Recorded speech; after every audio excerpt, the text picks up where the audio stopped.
Segala sesuatu apa yang Tuhan beri buat kita, paling tidak satu, hidup yang Tuhan beri buat kita, itu harus diperjuangkan.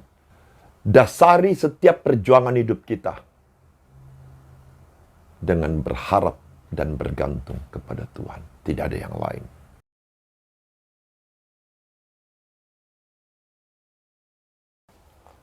Shalom. Saya berharap Bapak, Ibu, teman-teman dalam keadaan baik-baik. Dan hari ini kita ketemu lagi dalam JW Podcast. Kita akan membahas tentang kebenaran firman Tuhan. Tapi sebelumnya, saya mau berdoa. Tuhan, kami bersyukur karena Kau Tuhan yang selalu baik buat kami. Terima kasih untuk pemeliharaan Tuhan. Terima kasih untuk perlindungan Tuhan atas kami. Terima kasih untuk semua yang Tuhan sudah lakukan buat kami. Dan hari ini Bapa, urapi hamba-Mu dan urapi setiap anak-anak-Mu yang mendengarkan JW Podcast ini tentang kebenaran yang datangnya daripada Engkau. Bapa di sorga, serahkan seluruh rekaman ini Tuhan, dalam nama Tuhan Yesus Kristus. Amin. Kekasih-kekasih Tuhan, sebelum saya lebih jauh menyampaikan tentang kebenaran firman Tuhan, ada sebuah cerita yang saya mau sampaikan buat Bapak, Ibu, dan teman-teman. Bahwa di suatu hari, ada seorang pemuda yang berumur 21 tahun, yang hidup di Amerika, dan dia mempunyai sebuah impian untuk menjadi seorang miliuner. Dan impian ini terus dia pelihara sampai kepada ketika dia mau menikah dengan seorang gadis. Dia sampaikan tentang impian ini, bahwa dia ingin menjadi seorang milioner. Dan dia sadar bahwa impian itu memotivasi dan memberikan dia arahan tentang masa depan dalam hidupnya. Dan bersyukur bahwa dia punya seorang pacar waktu itu yang bersepakat dengan dia. Sehingga ketika mereka menikah, mereka sama-sama punya tujuan yang sama, bahwa mereka akan menjadi seorang miliuner. Tapi ketika mereka sudah bekerja, dan akhirnya ketika mereka menikah, apa yang mereka harapkan tidak terjadi seperti apa yang mereka mau. Karena pada saat itu tiba-tiba Amerika mengalami krisis ekonomi yang parah. Dan pasangan ini mengalami penurunan dalam income. Sang suami yang tadinya punya jabatan yang bagus, punya karir yang bagus, pelan-pelan mengalami penurunan karena krisis yang berlangsung di Amerika saat itu. Bukan itu saja, tanpa pelan-pelan mereka mulai menjual, mereka punya rumah, dan kemudian karena tabungan semakin menipis, mereka menjual mereka punya mobil, dan mereka terus bertahan. Dan sampai kepada akhirnya mereka tidak punya apa-apa. Dan sang suami merasa bahwa impian yang dulu dia ingin menjadi seorang miliuner tidak tercapai, dan dia merasa itu tidak mungkin lagi dia capai. Sehingga suatu hari dia sampai mengajak istrinya untuk meninggalkan dia, karena dia merasa dia bukan seorang suami yang baik, dan impian yang mereka sama-sama pikirkan waktu itu, dia merasa bahwa itu tidak mungkin tercapai. Dan dia berkata kepada istrinya, kita sudah gagal. Silakan kau mencari seorang pria lain yang mungkin bisa menjadi lebih baik hidupmu bersama dengan dia. Tapi si pria ini tidak sadar bahwa dia mempunyai seorang istri yang kuat dalam pendirian, Dan istrinya itu bilang kepada dia bahwa aku tidak akan meninggalkan engkau. Dan aku akan tetap bermimpi bahwa suatu hari kelak, sekalipun dalam kondisi seperti ini, kita akan pasti mencapai tujuan itu. Dan akhirnya suaminya juga marah karena mungkin dia frustasi dengan kondisi itu. Tapi istri tetap mengatakan bahwa tidak, aku tetap akan bersama-sama dengan engkau, dan aku akan tetap, sekalipun kita jatuh, kita akan tetap bersama-sama. Dan sampai kepada suatu hari, istrinya berpikir tentang suatu ide. Ketika mereka mau tidur, dia sampaikan kepada suaminya, kamu setuju nggak kalau kita sebelum tidur, ada dua hal yang aku minta kepadamu. Yang paling pertama, sebelum kita tidur, aku minta satu, kita akan bermain tentang meminta sesuatu. Kita minta aja. Kamu minta apa? Ya, just about that, hanya itu saja. Dan yang kedua, setelah kita meminta, kita tidur. Kita berdoa dan kita tidur. Suaminya menolak awalnya karena dia merasa bahwa apa-apaan ini. Tapi itu permintaan istrinya. Akhirnya dia mengatakan iyalah. Dia ogah-ogahan. Dan malam hari itu mereka mulai dengan dua hal permintaan istrinya. Yang paling pertama, istrinya bertanya, apa yang kamu mau? Dan suaminya bilang, saya pengen rumah. Udah, begitu aja. And then mereka berdoa bersama-sama, sekalipun suaminya ogah-ogahan. Habis berdoa, mereka pergi tidur. Besoknya begitu lagi. Gantian suaminya yang tanya kepada istrinya, kamu mau apa? Oh, saya mau mobil. That's it. And then mereka berdoa. Habis berdoa, mereka tidur. Begitu terus, setiap hari. Sebelum mereka tidur, mereka lakukan hal yang sama. Meminta sesuatu. Dan berdoa. Sehingga suatu hari, suaminya tanpa sadar merasa excited dengan permainan ini. Akhirnya suaminya bilang begini, oke, saya akan bikin peraga-peraganya gitu. Saya akan bikin alat-alat yang berhubungan dengan permainan ini. Apa yang dia lakukan Bapak Ibu? Dia menyediakan kotak kertas yang lumayan besar. Kemudian dia buat rumah-rumahan. Dia buat uang-uangan. Dia buat hotel-hotelan.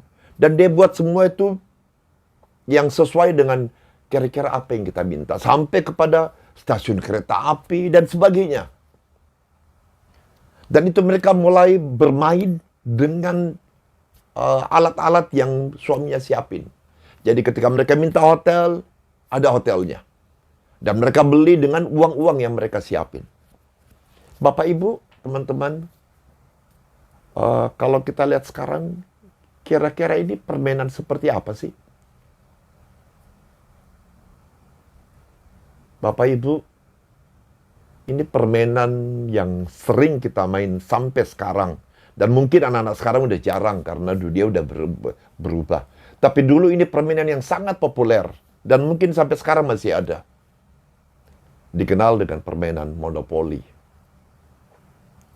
Bapak Ibu, setelah permainan ini mereka main, kemudian mulai banyak orang yang tahu tentang permainan ini. Hingga sampai satu hari ada seorang pengusaha yang datang kepada anak muda ini bersama dengan istrinya untuk membeli permainan ini. Dan apa yang terjadi? Pengusaha itu membeli hak cipta dan membeli permainan ini dengan jumlah uang yang cukup besar. Dan kekasih Bapak Ibu, apa yang terjadi? Anak muda ini bersama dengan istrinya menerima uang yang cukup besar. Yang pada saat itu mungkin sekitar ratusan ribu atau sekitar 1 juta US dollar dari penjualan permainan monopoli. Bapak Ibu tahu siapa orang ini namanya? Namanya Charles Darrow. Dan istrinya bernama Esther. Mereka lah orang yang pertama menciptakan permainan monopoli. Nah, apa makna dari cerita ini, Bapak Ibu? Sederhana, bahwa ketika suaminya merasa dia tidak sanggup, dia gagal, dia jatuh, ada satu pribadi yang tetap setia dengan impiannya, tetap setia dengan tujuan yang mereka pernah sepakati bersama-sama. Bahwa suatu hari kelak, dia akan menjadi miliuner. Istrinya tetap berpegang kepada itu. Dan ada satu hal yang menjadi pesan buat kita. Bahwa Esther ini adalah seorang istri yang benar-benar sungguh-sungguh mengasihi Tuhan. Dia percaya bahwa ketika Allah berjanji, bahwa Allah berjanji orang-orang yang berharap kepada Tuhan tidak akan pernah ditinggalkan. Dan itulah yang terjadi. Bapak Ibu yang dikasihi Tuhan.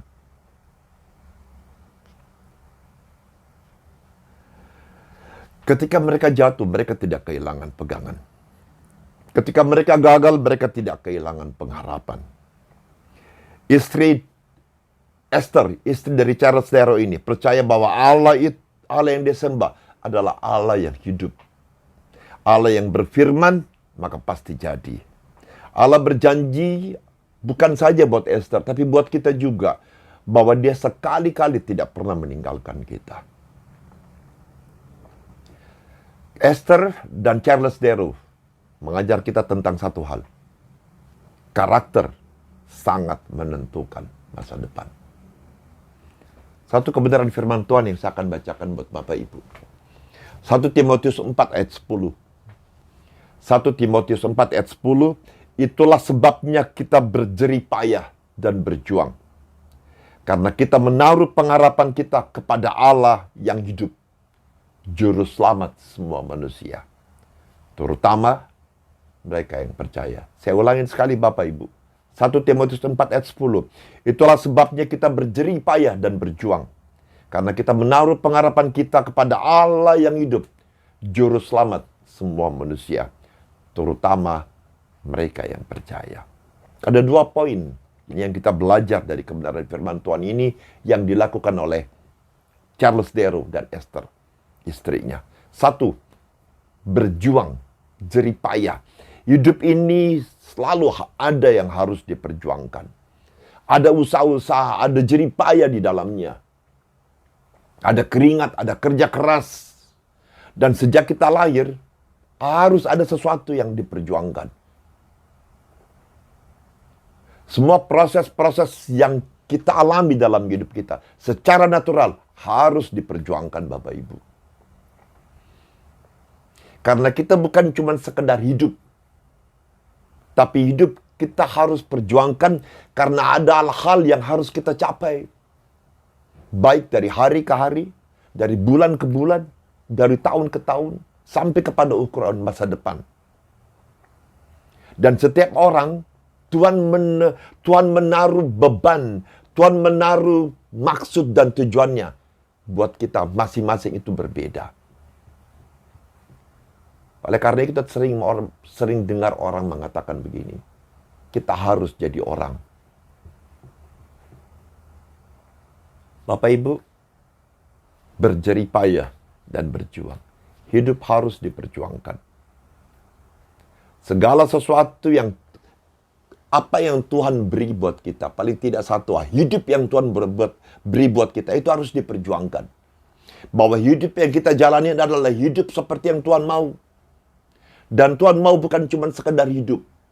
Tapi ada tujuan-tujuan yang Tuhan taruh dalam kehidupan kita. Maksud-maksud Allah yang besar dalam kehidupan kita. Dan itu harus kita capai. Untuk capai itu perlu perjuangan.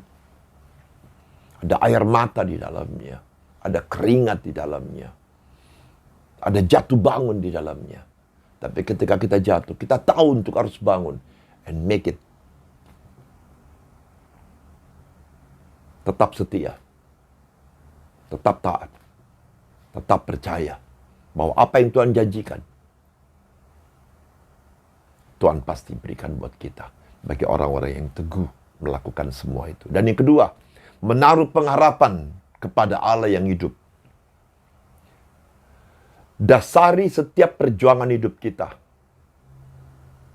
dengan berharap dan bergantung kepada Tuhan. Tidak ada yang lain.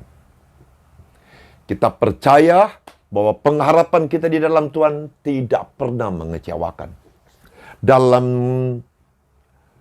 Roma 5 ayat 5 dikatakan begini, dan pengharapan tidak mengecewakan karena kasih Allah telah dicurahkan di dalam hati kita oleh Roh Kudus yang telah dikaruniakan kepada kita. Tetap berharap kepada Tuhan. Dan pengharapan Allah janji, pengharapan di dalam Dia tidak pernah mengecewakan. Amin Bapak Ibu. Sebelum saya tutup, ada satu kebenaran firman Tuhan yang akan sangat menguatkan saya. Dan saya berharap ini juga memberikan kita kekuatan dalam menentukan masa depan kita. Roma 10 ayat 11. Demikian firman Tuhan.